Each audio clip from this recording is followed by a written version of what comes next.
ஆனாலும் இங்கேயும் சில பேர் வந்துட்டு நீ ஒழுங்கா உன் பிள்ளைய வளர்க்க வேண்டியதானே, அந்த தாயை கேள்வி கேட்கறிய, நீ முதல் யோகியனா?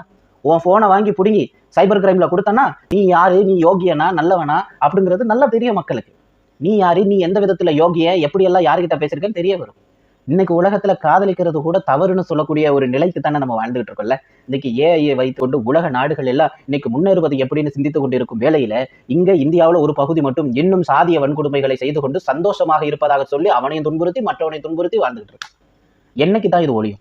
உண்மையிலேயே கடவுள் என்கின்ற ஒரு கோட்பாடை முன்னிறுத்தி இதுக்கு தாங்க பெரியார் தேவைப்பட்டாரு.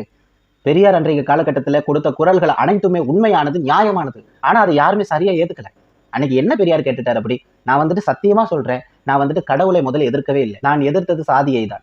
சாதியை பத்தி எதிர்க்காதீங்கப்பா, அதை வந்துட்டு வேதங்கள் சொல்லுது. அப்ப வேதத்தை எதிர்த்தேன். வேதத்தை எதிர்க்காதீங்க, அது கடவுள் கொடுத்ததுன்னா அப்ப அந்த கடவுள் தேவையில்லை என்று கடவுளை எதிர்த்தேன் அப்படின்னு பெரியார் சொன்னார். இப்படிதான் கடவுள் எதிர்ப்பை அவர் முன்னிறுத்தினார். கடவுளை எடுத்த உடனே அவன் ஒன்னும் எதிர்த்தரல. அந்த கடவுள் என்ன செய்துங்கிறத பார்த்தார்.